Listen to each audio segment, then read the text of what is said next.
Today I want to share these watermelon whales that I made with you. I'm May and this is May's Crochets. I'm a beginner crocheter. A number of months ago, when I started getting interested in learning how to crochet, I came across this pattern online for a watermelon whale and I got extra excited. I love whales, I love watermelon, and the idea of making a crocheted watermelon whale plushie was super inspiring to me. So I started to learn how to crochet. A lot of what I've been doing up until now has been working my way through a bunch of the Woobles Learn to Crochet kits. And I have videos on my channel for all of the Woobles projects that I've made. I'm kind of walking through all of the projects and walking through my learning to crochet journey. A couple of projects in, I started to get excited about the idea of branching out and wanted to make this watermelon whale pattern. So I know a lot of people online talk about using chenille yarn. They love these soft chenille plushies that they make. And so I ended up placing an order for Premier Basix Chenille Brights yarn, which I had read was a good chenille yarn to start off with.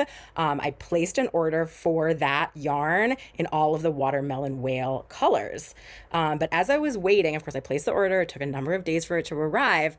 While I was waiting, I realized I actually had some old pink and green yarn left over from years ago when I used to knit. And I thought, let me try to make this watermelon whale pattern using these random yarns that I have. So let me show you the yarn.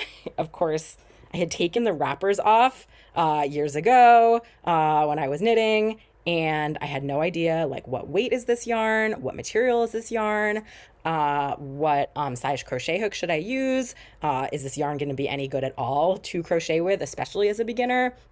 But I figured let me just give it a shot. So I did, and here is how it came out. Watermelon whale, I'll say I love naming my Amigurumi plushies, even if the pattern doesn't have a name. So I named this one Sandy the watermelon whale. In Spanish, watermelon is sandia, so Sandy I thought worked nicely. Sandy the watermelon whale. Also, side note, I love this idea of a watermelon whale so much that I actually made this my logo for May's Crochets. It is a watermelon whale crocheted. So yes, I love this idea of watermelon whale. So here is how my attempt at the watermelon whale came out using this random yarn that I had left over. So here we go. So this was like maybe my third or fourth project. I had done a couple of Woobles up until then, and only with the easy peasy beginner yarn, which is what the Woobles has, which is like, you can't split that yarn and it's super easy to see the stitches. So this yarn, I knew right off the bat, you can see it's like woven. And so I did see right away what people were talking about like splitting the yarn. You can sort of put your hook straight through the yarn and like the actual woven pieces sort of come apart. And that sort of really isn't great. So you have to kind of be extra careful of that, which is not an issue with the easy peasy yarn.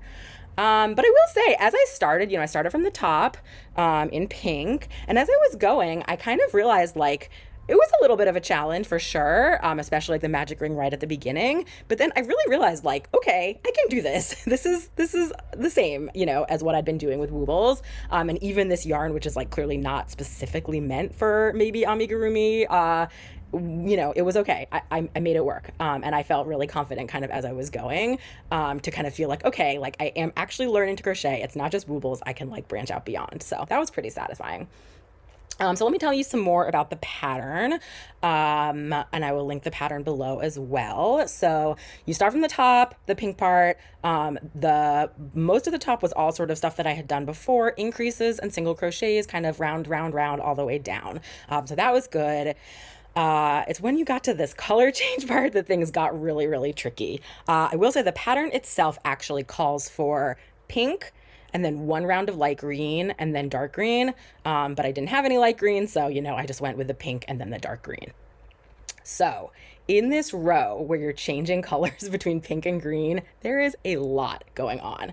So you're doing the color change between pink and green, which also means you're weaving in the end of the pink and then the other starting end of the dark green. So you're like weaving in those colors, doing the color change. You also do front loop only on that row, which I don't know if I had done it all before, or maybe just a little bit, but so like figuring out to just put the hook through the front loop was an extra challenge. And then at the same time as you're going around, you're also making these fins and tail. This was the first time ever that I did this technique of doing a foundation chain and then crocheting into it. You crochet like single crochets, half double crochets, and double crochets into the chain to make these fins and tail. I guess that's what it means when they say a no-sew pattern, instead of like making the fins and making the tail and sewing them on, which I've actually done separately. I have a video about an Ollie the whale that I made differently, similar to actually Bjorn the Narwhal is from a Woobles kit. Those ones you actually, I think you make fins and tail and sew it on, versus this, it's like that. You do the chain, you crochet into it, and that's where you end up here. And so it's, arguably easier in some ways because you don't have to sew it on, but you have to do this technique of the single crochet or the chain and then crochet into it. And you have to kind of be doing that as you're going. This is actually similar in the end to Emilio the Turtle is another Woobles kit that I've done that has something similar where you do this at the bottom for the little 4 turtle legs and the little tail. You do also in this sort of no-sew way where you're going all the way around and you do these little chains and crochet into it to add the little extra parts. So I was kind of learning to do all that as I was also trying to count, everything. It was definitely a challenge. They came out kind of like, I don't know, kind of twerpy looking. I think that maybe is just this yarn. It's like curling and it's like, it's not very big. They just kind of look a little bit goofy, but it is what it is. And this was all an experiment anyway. So that round was a huge challenge. And then also towards the bottom, I think I kind of lost count a little bit of the decreases to kind of wrap it up. Also, I think there's a mistake in the pattern where all of the final rows where you're doing decreases, the counts are actually slightly wrong, or the instructions are slightly wrong. So I had to kind of figure that out too. So it was a challenge, but I realized just, try to end up with the right number of stitches per round. That's probably what matters most. And I was able to finish it. So yeah, you add the eyes, you do the stuffing, and then you add these black seeds.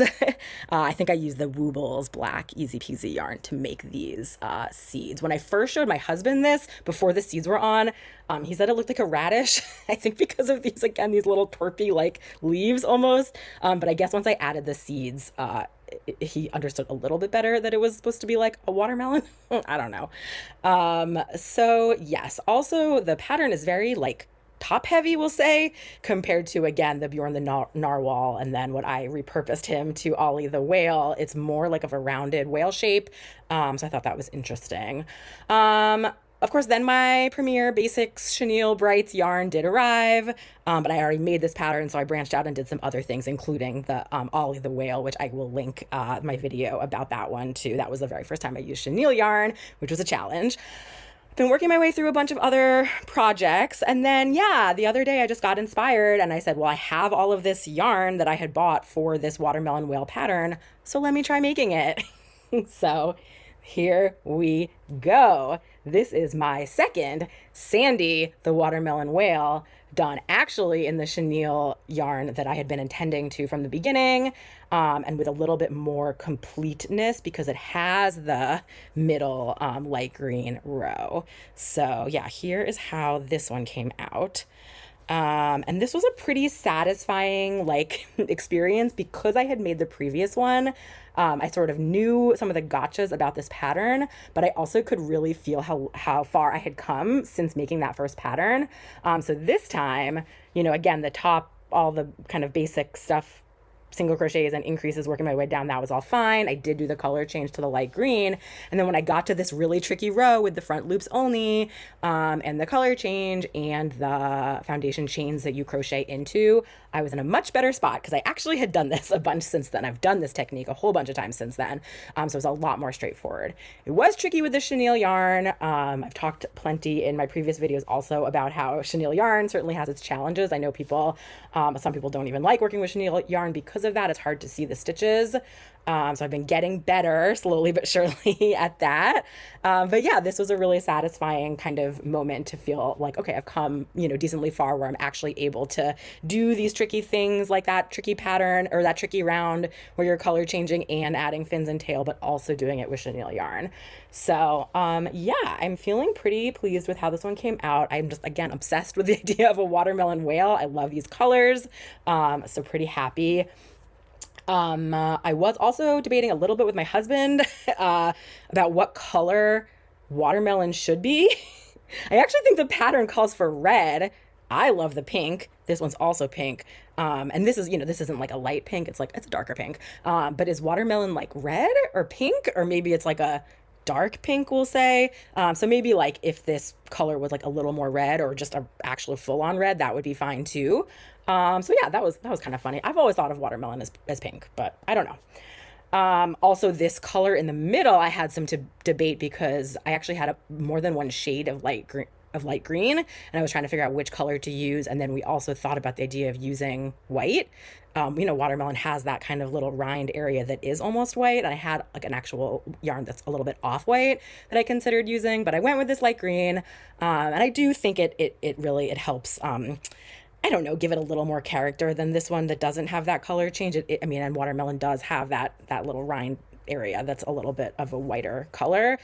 So that's kind of nice.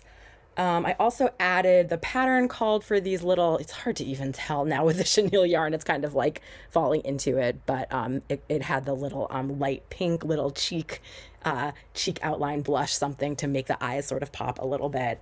Again, it's really like top heavy. I feel like actually it's really soft, and I can kind of like, maybe I didn't stuff it enough, but you can really like shape it a little bit, so I can make it a lot more round or a lot more flat. But it is really top heavy, and the eyes are way off to the side. That's what the pattern called for, which I guess is actually what whales look like. Is that true? But I could see, if I were to make this pattern again, that I might adjust things to make it a little less top heavy, so make it a little more rounded, and then also maybe consider moving the eyes more to the front. It's like a little bit of a cuter look, maybe a little less realistic. I don't know. But yeah, still really loving Watermelon Whale, Sandy. Also the seeds, this is an issue for both of these. I finish it, and then and it's stuffed and closed, and then I add the seeds. So going through the stuffing to add all the seeds, and it ends up pulling up a little bit of the stuffing through. You can see a little bit of sort of the white polyfill. It's not so bad. I don't even know how much you can tell. You can see it like a little bit. There's just like little bits of white coming out. So, and that's how the Woobles teach it as well. I actually did a strawberry Woobles that had seeds on the outside, and it was a similar issue, but that is how they said to do it. I do think you can add the seeds before you do the stuffing, and before you close it, and then that would probably prevent the issue of pulling up some of the polyfills. So I don't know, I might try that in the future just to see. But for now, yeah, this is Sandy the Watermelon Whale. 2 different ones. What a journey my learn to crochet journey has been so far, and I'm excited to keep going. And here is the whale that has inspired my May's Crochets logo. And so soft and huggable. So with that, thank you so much for keeping me company, and I'll see you next time. Bye.